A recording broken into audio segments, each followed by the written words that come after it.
আজকের আলোচনা এমন একটা বই নিয়ে যা সময়কে যেন হার মানিয়েছে। জেন অস্টেনের প্রাইড অ্যান্ড প্রেজুডিস। ভাবুন তো, একটা ২০০ বছরেরও বেশি পুরনো উপন্যাস, কিন্তু আজও আমাদের একইভাবে মুগ্ধ করে চলেছে। চলুন, এর রহস্যটা কি সেটা খুঁজে বের করা যাক। কিন্তু শুরুটা আমরা ১৯ শতকের ইংল্যান্ড থেকে করছি না, বরং আগে দেখিনি এই ক্লাসিক গল্পটা আজকের দিনে এসে কি অদ্ভুত, মজার আর অসাধারণ রূপ নিয়েছে। বিশ্বাস করা কঠিন, তাই না? জেন অস্টিনের ওই মিষ্টি প্রেমের গল্পটা কিনা জম্বি ভর্তি একটা অ্যাকশন মুভি হয়ে গেছে। এই বর্ণনাটা প্রাইড অ্যান্ড প্রেজুডিস অ্যান্ড জম্বিজ নামের একটা সিনেমার। এটাই তো প্রমাণ করে যে এই গল্পের ভিতটা কতটা মজবুত যে এর উপর যা খুশি বানানো যায়। শুধু জম্বি না, এই বইটা থেকেই কিন্তু ব্রিজেট জোনসেস ডায়েরির মতো একটা দারুণ জনপ্রিয় রমকম বানানো হয়েছে। এখানকার নায়িকা অনেকটা এলিজাবেথ বেনেটের মতো, আর তার ভালোবাসার মানুষের নাম তো আক্ষরিক অর্থেই মিস্টার ডার্সি। বোঝাই যায় অস্টেনের চরিত্র আর গল্প আজও কতটা প্রাসঙ্গিক। আর এখানেই শেষ না, গল্পটা পাড়ি দিয়েছে একেবারে বলিউডেও। ব্রাইড অ্যান্ড প্রেজুডিস নামের একটা জমজমাট মিউজিক্যাল ফিল্ম হয়েছে এটা নিয়ে, যেখানে ব্রিটিশ আদব কায়দার বদলে ভারতীয় সংস্কৃতি, গান আর নাচের মধ্যে দিয়ে গল্পটা একদম নতুন একটা রূপ পেয়েছে। এমনকি আনলিশিং মিস্টার ডার্সি নামে একটা হলমার্ক মুভিও বানানো হয়েছে, যেখানে গল্পের প্রেক্ষাপটটাই বদলে দিয়ে একটা কুকুরের প্রদর্শনীর প্রতিযোগিতামূলক জগতে নিয়ে যাওয়া হয়েছে। মানে গল্পের মূল থিমগুলো, গর্ব, সামাজিক অবস্থান আর সত্যিকারের ভালোবাসা খোঁজা যে কোনো পরিবেশেই দারুণভাবে খাপ খেয়ে যায়। তো আসল প্রশ্নটা হলো, ১৮১৩ সালের একটা উপন্যাস কিভাবে জম্বি, রমকম আর মিউজিক্যালের মতো এত রকমের গল্পের জন্ম দিতে পারে? মূল গল্পের ভেতরে এমন কি আছে যা ২০০ বছরেরও বেশি সময় ধরে মানুষকে এতটা টেনে রেখেছে আর বারে বারে নতুন রূপে ফিরে আসতে বাধ্য করছে? এর উত্তরটা কিন্তু লুকিয়ে আছে মূল গল্পটার ভেতরে, এলিজাবেথ বেনেট আর মিস্টার ডার্সির সেই জটিল প্রেমের গল্পে, যেটা আসলে ভুল বোঝাবুঝি, সামাজিক বাধা আর অহংকারের দেয়ালে ঘেরা ছিল।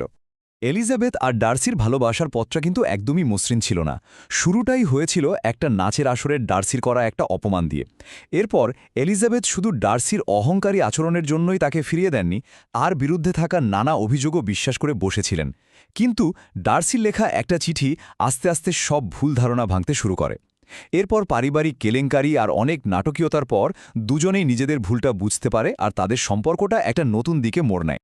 তাহলে আসল ব্যাপারটা হলো, এটা কোনো সাদামাটা প্রেমের গল্প নয়। এটা আসলে দুটো অসম্ভব শক্তিশালী, বুদ্ধিমান আর হ্যাঁ, কিছুটা খুঁতওয়ালা ব্যক্তিত্বের মধ্যে একটা মানসিক লড়াই আর বোঝাপড়ার গল্প। মজার ব্যাপার হলো, উপন্যাসটার আসল নাম ছিল ফার্স্ট ইমপ্রেশনস, মানে প্রথম ধারণা। আর গল্পটা ঠিক এখানেই জমে ওঠে। একদিকে আছে এলিজাবেথ বেনেট, যিনি অসম্ভব বুদ্ধিমতী, কিন্তু প্রথম দেখায় কারো সম্পর্কে যা ভাবেন সেটাই আঁকড়ে ধরে থাকেন।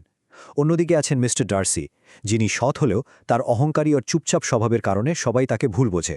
দুজনকেই তাদের নিজেদের গর্ব আর ভুল ধারণা থেকে বেরিয়ে আসতে হয়েছিল। কিন্তু যে জিনিসটা এই গল্পকে এতকাল পরেও জীবন্ত রেখেছে, তা শুধু প্রেম বা চরিত্র নয়। এটা হলো সেই সময়ের সমাজ আর অর্থনীতির এক কঠিন বাস্তবচিত্র। ভালোবাসাটা যেখানে ছিল বিলাসিতা, আর বিয়েটা ছিল টিকে থাকার একটা উপায়। প্রথমে আসা যাক টাকার কথায়, যা এই গল্পের অনেকটাই নিয়ন্ত্রণ করেছে। মিস্টার ডার্সির বার্ষিক আয় ছিল ১০,০০০ পাউন্ড।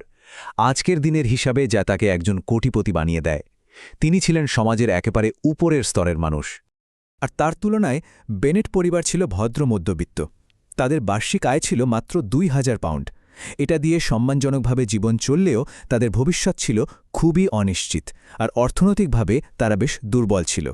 আর এই অনিশ্চয়তার কারণ ছিল এন্টাইলমেন্ট নামের এক অদ্ভুত আইন। এই স্লাইডের ব্যাপারটা কিন্তু গল্পের জন্য খুবই জরুরি।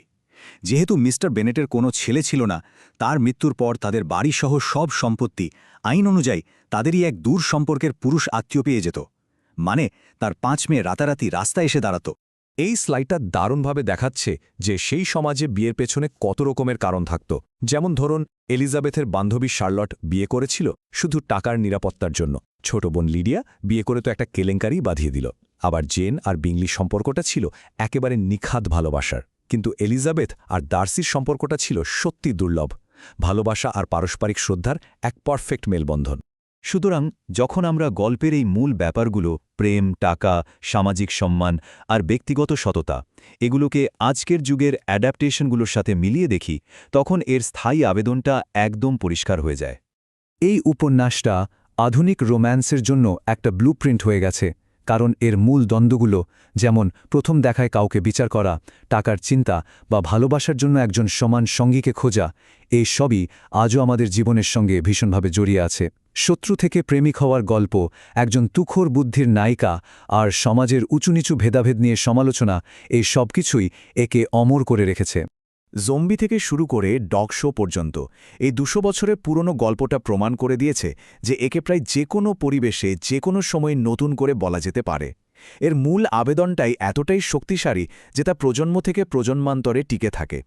এখন শুধু এটাই দেখার অপেক্ষা এর পরের অ্যাডাপ্টেশনটা আমাদের জন্য কী নতুন চমক নিয়ে আসে।